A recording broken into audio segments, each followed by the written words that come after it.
Baik, Assalamualaikum warahmatullahi wabarakatuh. Halo everyone, perkenalkan nama saya Adinda Heraya Lestari dengan NIM 2403050037. Baik, di sini saya dan teman saya bernama Putri Leoni akan mempresentasikan hasil diskusi kami tentang BIFA, TVL, kurikulum, dan material. Baik, kita lanjut ke definisi. Definisi bahan ajar BIPA. Nah, bahan ajar BIPA adalah semua materi yang digunakan untuk mengajarkan bahasa Indonesia kepada penutur asing. Materi ini tidak cuman fokus ke bahasa, tetapi juga mengenalkan budaya Indonesia. Nah, menurut Andi Fakhrudin, bahan ajar merupakan perangkat pembelajaran yang disusun secara sistematis untuk membantu peserta didik memahami kompetensi tertentu. Baik, kita lanjut ke ciri khas bahan ajar BIPA. Ciri khas bahan ajar BIPA yang pertama berorientasi komunikatif, yang kedua mengandung unsur budaya Indonesia, yang ketiga disesuaikan dengan level A1 sampai C2, yang keempat kontekstual dan autentik. Nah, bersifat kontekstual dan autentik ini sesuai dengan kehidupan sehari-hari. Kita lanjut ke karakteristik bahan ajar BIPA. Nah, bahan ajar BIPA dibuat dengan mempertimbangkan kebutuhan pembelajar yang berbeda-beda.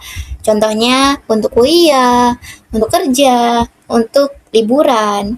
Nah, berbasis kebutuhan pembelajar asing. Nah, yang kedua ini mengintegrasikan 4 keterampilan, yaitu menyimak, berbicara, membaca, menulis. Nah, yang ketiga mengandung nilai budaya lokal, misalnya kuliner, tradisi, kebiasaan. Dan yang keempat ini menggunakan bahasa sederhana dan bertahap. Baik, kita lanjut ke peran bahan ajar BIPA. Nah, peran bahan ajar BIPA ini mempunyai peran yang sangat penting, teman-teman, untuk pengajar sebagai panduan agar proses mengajar ini lebih terarah. Nah, untuk pembelajar sebagai sumber belajar utama, bahkan bisa dipelajari secara mandiri, teman-teman. Selain itu, bahan ajar juga membantu pembelajar memahami bahasa sekaligus budaya Indonesia. Nah, untuk membantu proses internalisasi bahasa dan budaya, menjembatani komunikasi lintas budaya. Baik, saya akan lanjut ke fungsi bahan ajar BIPA. Jadi, fungsi bahan ajar BIPA ada 4. Yang pertama, fungsi instruksional, yaitu membantu mencapai tujuan pembelajaran. Yang kedua, fungsi motivatif, yaitu menarik minat belajar siswa asing. Nah, yang ketiga, fungsi adaptif, yaitu menyesuaikan dengan latar belakang budaya siswa. Yang keempat, fungsi evaluatif, nah yaitu sebagai alat ukur pencapaian kompetensi. Contohnya itu lewat latihan atau tes. Baik, itu saja materi yang saya sampaikan dan akan dilanjut oleh Putri Leoni. Terus yang selanjutnya, jenis-jenis bahan ajar BIPA. Yang pertama itu berdasarkan produknya. Jenis yang pertama itu ada bahan ajar cetak. Yang kedua itu bahan ajar audio. Yang ketiga itu bahan ajar audio visual. Dan yang terakhir itu bahan ajar digital interaktif. Yang pertama itu bahan ajar cetak itu seperti buku teks BIPA, modul, ataupun LKS atau lembar kerja siswa atau pembelajar. Yang kedua itu bahan ajar audio, bisa dari rekaman percakapan, podcast pembelajaran, ataupun podcast budaya yang ada di Indonesia. Itu kan banyak ya, kita bisa lihat di Spotify, kita bisa lihat di YouTube, di mana lagi, di sosial media lainnya, ada banyak. Terus itu yang ketiga ada bahan ajar audiovisual. Ini video pembelajaran, kita sebagai pembelajar menyediakan video pembelajaran untuk siswa untuk mereka lihat bagaimana budaya atau tradisi ataupun bahasa yang keluar, cara pengucapan yang keluar dari native speaker, misalnya bahasa Indonesia, native speaker yang ada di Indonesia. Terus itu yang kedua itu ada film pendek budaya Indonesia. Nah, kita bisa ajak mereka untuk menonton, tapi sambil mempelajari bagaimana sih budaya dan tradisi di Indonesia tersebut. Mungkin kita bisa memberikan mereka tontonan seperti asal-usul daerah, asal-usul Pulau Samosir misalnya. Itu kita sudah memperkenalkan pelan-pelan, oh asal-usul Pulau Samosir itu seperti ini ya gitu. Oh di tengah-tengah Danau Toba itu ternyata ada danau lagi ya gitu. Terus yang keempat itu ada bahan ajar digital atau interaktif.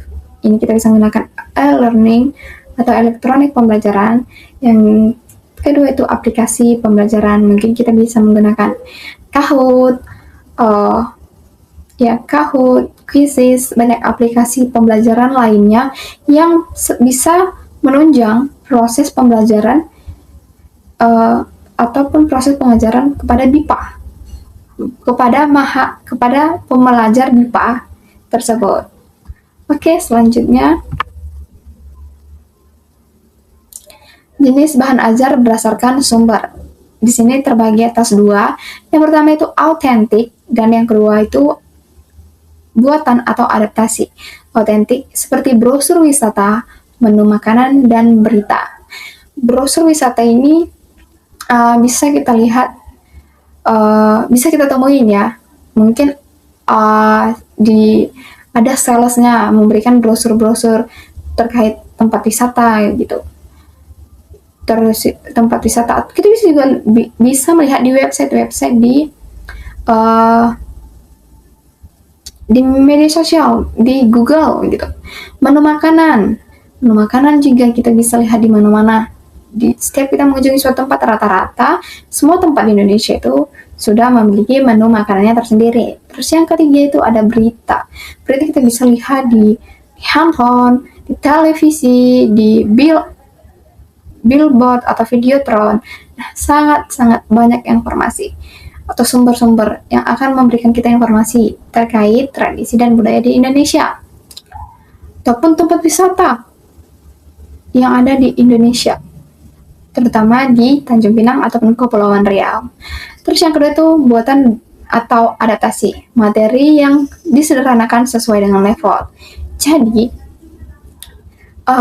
jenis bahan ajar BIPA pada sumber buatan ini kita harus sesuaikan dengan level atau tingkat kemampuan dari si pembelajar, yang dimana kita bisa menyambungkan informasi atau materi yang sudah mereka tahu itu menjadi relevan atau sesuai dengan apa yang sudah mereka miliki atau sesuai dengan informasi awal yang sudah mereka miliki terkait budaya dan tradisi ataupun bahasa di Indonesia, seperti itu. Terus yang slide selanjutnya itu ada prinsip pengembangan bahan ajar BIPA. Ada 4 prinsip. Yang pertama itu relevansi dengan kebutuhan siswa. Yang kedua, keautentikan konteks. Yang ketiga, kesesuaian tingkat kesulitan. Dan yang terakhir, integrasi budaya dan bahasa. Yang pertama itu relevan dengan kebutuhan siswa atau pembelajar. Jadi kita harus sesuaiin. Maka dari itu, sebelum siswa itu belajar, kita sebagai pembelajar harus tahu apa tujuan dan apa yang mereka butuhkan untuk belajar bahasa Indonesia ini. Apa tujuan mereka? Contohnya, saya ingin di tahun depan itu saya akan melaksanakan studi exchange di Indonesia, di salah satu universitas ternama di Indonesia. Ataupun saya ingin bekerja, ataupun saya ingin traveling. Nah, kita harus sesuaikan dengan kebutuhan siswa tersebut, kebutuhan si pembelajar tersebut. Yang kedua itu keautentikan konteks. Keautentikan konteks itu Keautentikan konteks. Keautentikan konteks itu konteksnya itu beneran terjadi dan beneran ada, tidak direkayasa, bukan buat-buatan. Jadi itu memang real, sesuai dengan budaya, bahasa, dan tradisi yang ada di Indonesia. Kita tidak boleh menambah-nambah, kita nggak boleh membuat-buat atau mengada-ngada gitu. Harus sesuai dengan konteks budaya dan bahasa yang ada di Indonesia. Baik itu konteksnya itu baik itu tempat, waktu, ataupun kejadian, situasi, ya kita harus sesuaiin semuanya. Jangan ada yang direkayasa, jangan ada yang ditambah-tambah ataupun dikurang-kurangin. Oke, yang ketiga itu ada kesesuaian tingkat kesulitan. Nah, itulah kenapa ada level-level tertentu, level-level di BIPA. Jadi kita pembelajar ini menyesuaikan sudah seberapa tinggi pemahaman siswa terkait bahasa dan budaya di Indonesia. Jadi kita sesuai nih materi yang akan kita ajarkan kepada mereka. Kita sesuaikan tingkat kesulitan atau kemudahan dari materi yang akan kita ajar kepada siswa atau pembelajar tersebut. Terus yang keempat itu ada integrasi budaya dan bahasa. Integrasi budaya dan bahasa di sini itu kita merelatekan budaya dan bahasa di Indonesia itu merelatekan atau menggabungkan unsur budaya di dalam bahasa. Jadi mereka belajar bahasa tetapi juga belajar budaya. Jadi kita gabungkan, kita satukan terkait budaya di Indonesia di dalam bahasa Indonesia. Di saat mereka belajar bahasa Indonesia, kita harus mengajak mereka juga memahami budaya-budaya atau tradisi yang ada di Indonesia. Oke, selanjutnya. Oke. Kesimpulan dari materi bahan ajar BIPA ini, bahan ajar BIPA itu memiliki peran yang sangat amat penting dalam keberhasilan pembelajaran bahasa dan budaya Indonesia bagi penutur asing. Kenapa? Karena bahan ajar ini yang akan memandu kita, memberikan kita panduan selama proses pembelajaran itu berlangsung, sampai mereka merasa cukup untuk belajar bahasa Indonesia itu. Merasa kemampuannya itu, aku sudah oke nih, aku ngerasa sudah cukup. Jadi, kita si pembelajar tidak boleh asal-asalan untuk mengajar atau memberikan informasi ataupun pemahaman terkait budaya dan bahasa di Indonesia bagi penutur asing yang ingin mempelajari budaya dan tradisi ataupun bahasa di Indonesia. Yang kedua itu pemilihan bahan ajar harus kontekstual, komunikatif, dan adaptif. Oke. Selanjutnya itu ini beberapa sumber yang kami gunakan. Ada dari buku dan pedoman Badan Pengembangan dan Pembinaan Bahasa Pedoman BIPA. Terus itu jurnal dan artikel Kementerian Pendidikan dan Kebudayaan Republik Indonesia, artikel BIPA. Terus yang ketiga itu ada referensi akademik dari penelitinya Endang Fauziati. Dan yang keempat itu ada buku pendukungnya dari Tomlinson Brian, Materials Development in Language Teaching. Dan yang terakhir itu ada sumber tambahan dan open access, kita bisa lihat di Google Scholar. Di situ linknya sudah disediakan. Kata kuncinya bisa teman-teman lihat, itu bahan ajar BIPA atau BIPA Teaching Materials. Oke, sekian dari saya. Terima kasih.